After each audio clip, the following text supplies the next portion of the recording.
நீலகிரி மாவட்டம் கோத்தகிரி அருகே மிலித்தேன் கிராமத்தில் இருந்து எரிசிபெட்டா செல்லக்கூடிய சாலையில் சிறுத்தை ஒன்று நடந்து சென்ற வீடியோ காட்சி வெளியாகியுள்ளது. வாகனம் வருவதைக் கண்டு எந்தவிதமான அச்சமும் இல்லாமல் மெதுவாக நடந்து சென்ற சிறுத்தை தேயிலை தோட்டத்திற்குள் நுழைந்தது. சிறுத்தை நடமாட்டத்தால் அச்சமடைந்திருக்கூடிய மிலித்தேன் கிராம மக்கள் அதனை அடர்ந்த வனப்பகுதிக்குள் விரட்ட வேண்டும் என்று வனத்துறையினருக்கு கோரிக்கை விடுத்துள்ளனர். ராமநாதபுரம் மாவட்ட காவல் கண்காணிப்பாளர் அலுவலகம் எதிரே இருக்கக்கூடிய குடிநீர் தொட்டியில் பல்லி உயிரிழந்து கிடந்த சம்பவம் அதிர்ச்சியை ஏற்படுத்தியுள்ளது. பட்டினம் காத்தான் பகுதியில் உள்ள மாவட்ட எஸ்பி அலுவலகம் எதிரே 3 தொட்டிகளில் தண்ணீர் நிரப்பப்பட்டு பட்டினம் காத்தான் முதல்நிலை ஊராட்சி சார்பில் பராமரிக்கப்பட்டு வருகிறது. இந்நிலையில் அங்கிருந்த தண்ணீர் தொட்டியிலிருந்து துர்நாற்றம் வீசியதால் தொட்டியை திறந்து பார்த்தபோது உள்ளே பல்லி இறந்து கிடந்தது தெரியவந்தது. இதையடுத்து தண்ணீர் முழுவதுமாக தொட்டியிலிருந்து திறந்துவிடப்பட்டு ஊராட்சி ஊழியர்களால் சுத்தம் செய்யப்பட்டது. திருவள்ளூர் மாவட்டம் திருமுல்லை வாயிலில் தெருக்களில் சாவகாசமாக நடந்து சென்ற இளைஞர் வீட்டுக்குள் புகுந்து விலை உயர்ந்த சைக்கிளை திருடிச் சென்ற சம்பவம் அதிர்ச்சியை ஏற்படுத்தியுள்ளது. வைஷ்ணவி நகரில் தெருவில் நடந்து சென்ற இளைஞர் திடீர் என்று அடுக்குமாடி குடியிருப்புக்குள் நுழைந்து அங்கிருந்த ரூபாய் 30,000 மதிப்புள்ள BMW சைக்கிளை திருடிச் சென்றுள்ளார். இந்த சம்பவத்தின் சிசிடிவி காட்சிகள் வெளியான நிலையில் சைக்கிளை திருடிச் சென்றது யார் என்பது குறித்து போலீசார் விசாரணை மேற்கொண்டு வருகின்றனர். சென்னை அடுத்த தாம்பரத்தில் கிணற்றை தூர்வார இறங்கிய நபர் விஷவாயு தாக்கி மயங்கி விழுந்த சம்பவம் பரபரப்பை ஏற்படுத்தியுள்ளது. கன்னடபாளையத்தை சேர்ந்த சங்கர் என்பவர் 45 அடி ஆழம் கொண்ட கிணற்றில் தூர்வார இறங்கியுள்ளார். அப்போது திடீர் என்று கிணற்றில் இருந்து விஷவாயு தாக்கியதால் மயக்கமடைந்த சங்கர் கிணற்றுக்குள்ளேயே விழுந்துள்ளார். இதையடுத்து சம்பவ இடத்திற்கு விரைந்த தாம்பரம் தீயணைப்புத் துறையினர் கயிறு உதவியுடன் சங்கரை மீட்டு குரோம்பேட்டை அரசு மருத்துவமனைக்கு சிகிச்சைக்காக அனுப்பி வைத்தனர். மாம்பழம் விளைச்சல் செய்யக்கூடிய விவசாயிகளுக்கு தமிழ்நாடு அரசு விலை நிர்ணயம் செய்ய வேண்டும் என்று தேமுதிக பொதுச் செயலாளர் பிரேமலதா விஜயகாந்த் வலியுறுத்தியுள்ளார். இதுகுறித்து அவர் விடுத்திருக்கூடிய அறிக்கையில் மாம்பழம் விளைச்சல் அதிகமாக இருந்தாலும் இதற்கான விலை குறைவாக இருப்பதால் விவசாயிகள் பாதிக்கப்பட்டிருப்பதாக கூறியுள்ளார். இதனை கருத்தில் கொண்டு மாம்பழ விவசாயிகளுக்கு ஏக்கருக்கு 20,000 ரூபாய் தமிழ்நாடு அரசு நஷ்டஈடு வழங்க வேண்டும் என்றும் வலியுறுத்தியுள்ளார். சேலம் பெரியார் பல்கலைக்கழக தமிழ் துறை தலைவர் போலி அனுபவச் சான்று கொடுத்ததாக பதவியில் இருந்து நீக்கப்பட்டுள்ளார். தமிழ் துறையின் தலைவராக 13 ஆண்டுகளாக பொறுப்பில் இருந்த பேராசிரியர் பெரியசாமி போலி அனுபவச் சான்று கொடுத்தது, பதிப்புத்துறை ஊழல், மாணவர்களிடம் சாதிய பாகுபாடு காட்டியது, முன்னாள் துணைவேந்தருடன் சேர்ந்து முறைகேடுகளில் ஈடுபட்டது உள்ளிட்ட பல்வேறு புகார்கள் சுமத்தப்பட்டுள்ளன. இது தொடர்பாக லஞ்ச ஒழிப்புத்துறை விசாரணை நடத்திய நிலையில் பெரியசாமியை பதவியில் இருந்து தமிழக அரசு நீக்கியுள்ளது.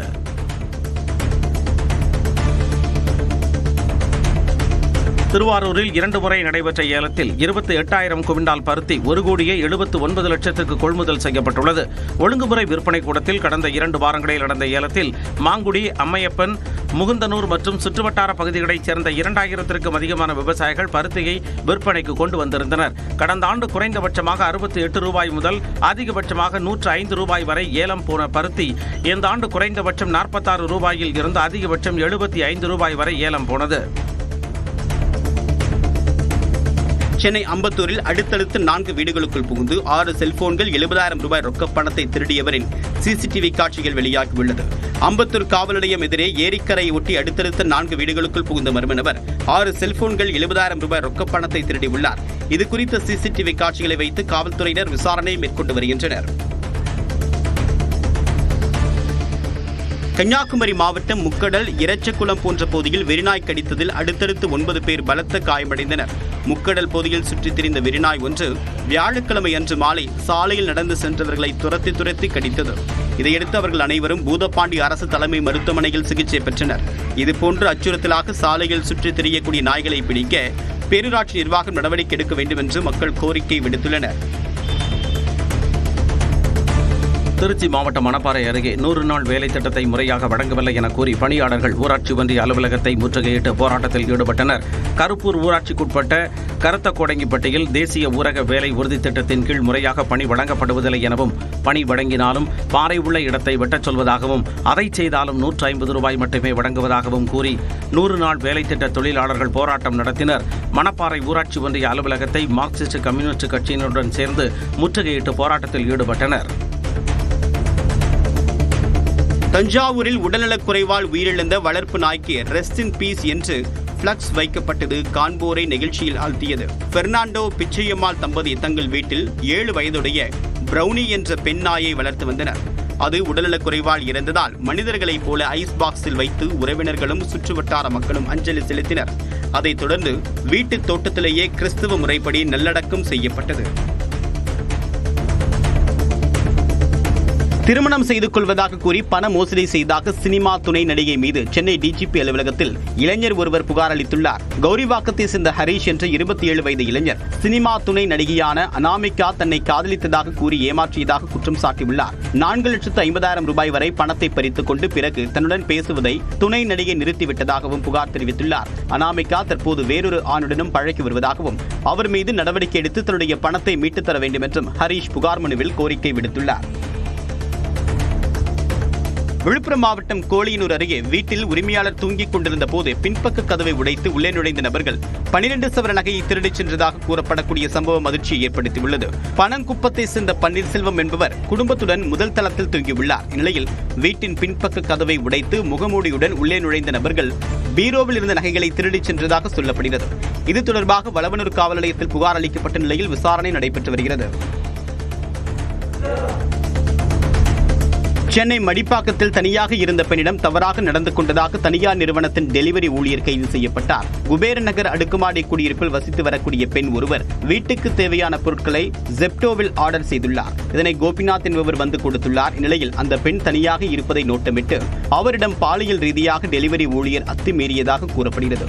இதுகுறித்து அந்த பெண் அளித்த புகாரின் அடிப்படையில் மயிலாடுதுறையை சேர்ந்த கோபிநாத் என்பவரை மடிப்பாக்கம் போலீசார் கைது செய்தனர்.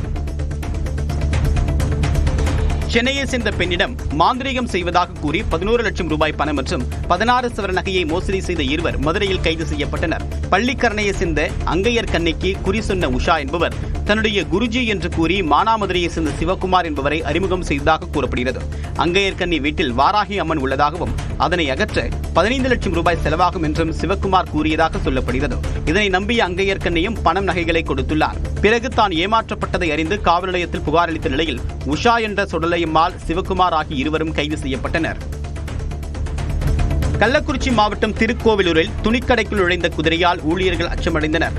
சந்தப்பேட்டை ஆசனூர் செல்லக்கூடிய சாலையில் உள்ள துணிக்கடைக்குள் சாலையில் சென்று கொண்டிருந்த குதிரை புகுந்தது. இதனை கண்ட பெண் ஊழியர்கள் அச்சத்தில் கூச்சலிட்டனர். இதையடுத்து கடையில் இருந்த முதியவர் ஒருவர் குதிரையை கடையிலிருந்து வெளியே துரத்தினார். இந்த சம்பவத்தின் சிசிடிவி காட்சிகள் தற்போது வெளியாகியுள்ளது.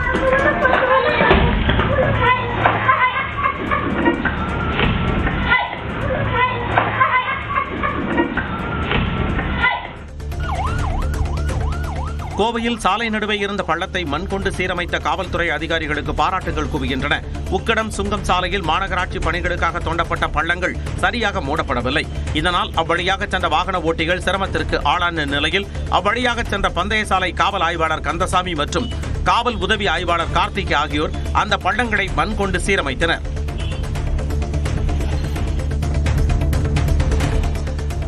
மருத்துவ பரிசோதனைக்காக முன்னாள் அமைச்சர் ஓ பன்னீர்செல்வம் சிங்கப்பூர் சென்றுள்ளார். அங்கு ஒரு வாரம் தங்கி இருந்து மருத்துவ பரிசோதனை செய்து கொள்வார் என கூறப்படுகிறது. முன்னதாக சாங்கி விமான நிலையத்தில் ஓபிஎஸ்ஐ அவரது ஆதரவாளர்கள் வரவேற்றனர். திருவள்ளூர் மாவட்டம் ஆவடி பூந்தமல்லி நெடுஞ்சாலையில் பெருக்கெடுத்து ஓடிய கழிவு நீரால் வாகன ஓட்டிகள் கடும் அவதிக்குள்ளாகினர். பாதாள சாக்கடையில் இருந்து வெளியேறிய கழிவு நீர் சாலையில் ஆறுபோல் பெருக்கெடுத்து ஓடியது. பள்ளி, கல்லூரி, வணிக நிறுவனங்கள் நிறைந்த பகுதியில் சாலையில் ஓடிய கழிவு நீரால் துர்நாற்றம் வீசியதுடன் தொற்றுநோய் பரவும் அபாயம் ஏற்பட்டது. பின்னர் தகவல் அறிந்து வந்த மாநகராட்சி அதிகாரிகள் பாதாள சாக்கடை குழாயில் ஏற்பட்ட உடைப்பை சீர் செய்து கழிவுநீர் வெளியேற்றத்தை தடுத்தனர்.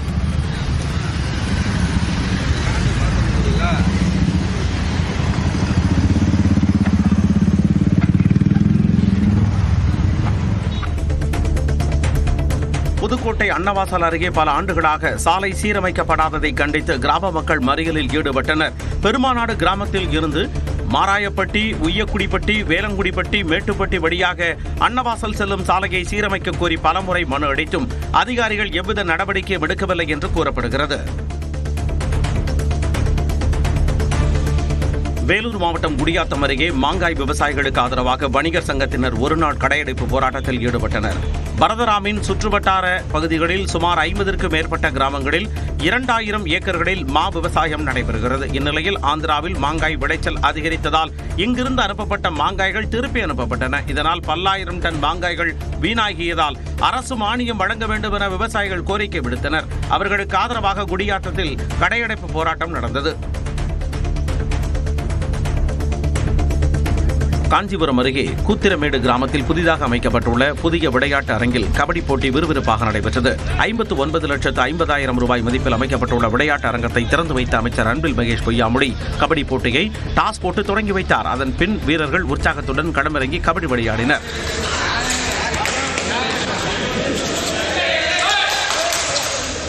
முன்னதாக இந்த கிராம இளைஞர்கள் பல்வேறு பகுதிகளில் போட்டியிட்டு வெற்றி பெற்று வாங்கிய 300க்கும் மேற்பட்ட கோப்பைகளை அமைச்சர் பார்வையிட்டார்.